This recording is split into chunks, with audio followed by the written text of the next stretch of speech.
মৌসুমী নানা ফলের পাশাপাশি পুষ্পপল্লবেও গ্রীষ্ম জানান দিচ্ছে তার উপস্থিতি। দেশের ব্যস্ততম ঢাকা চট্টগ্রাম মহাসড়কে জারুল সোনালু ফুল ছড়াচ্ছে মুগ্ধতা। পথ চলতে মানুষের রাঙাচ্ছে মন। কুমিল্লা প্রতিনিধি হুমায়ুন কবির রনির তথ্য ছবিতে দেখুন ডেস্ক রিপোর্ট।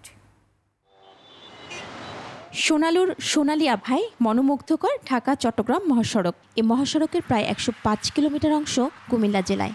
মহাসড়কের গাছের শাখা ছাপিয়ে ঝুমকোর মতো ঝুলে আছে অপরূপ শোভায় সোনালু। চৌদ্দগ্রাম, মিয়ারবাজার, দাউদকান্দি, চান্দিনা, কুমিল্লা সদর, দক্ষিণ উপজেলার বিভিন্ন অংশে শত শত গাছে সোনালু ফুল ফুটে রয়েছে। মন মাতানো রঙে আকৃষ্ট হচ্ছেন চলাচলকারীরা।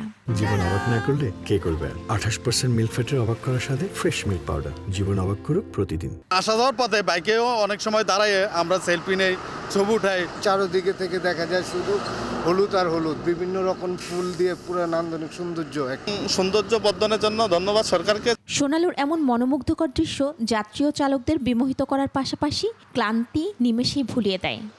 ড্রাইভাররা অনেক সময় রানিং জার্নি অবস্থা আমাদের চোখে ঘুম আসে, তখন আমরা কি করে ওই যে ফুলের বাগানগুলো দেখি, ফুল দিয়ে থাকলে আমাদের ঘুমটা দূর হয়ে যায়। ফুলগুলো দেখতে দেখতে আমরা নিজেরাও তৃপ্তি পাই বা নিজেদের কাছেও সৌন্দর্য লাগে। মহাসড়কের সৌন্দর্য বর্ধন এবং রাতের বেলায় বিপরীত দিকের গাড়ির হেডলাইটের আলো যেন চালকের চোখে না পড়ে, এজন্য বিভাজকে বিভিন্ন ধরনের গাছের পাশাপাশি ফুল গাছ রোপণ করা হয়েছে। যে ফুলের গাছগুলো রয়েছে সেগুলো পরিচর্যা করা এবং পাশাপাশি আমরা নতুন করে আরো যে গাছগুলো লাগানো যায় সেগুলো নিয়ে পরিকল্পনা করছি।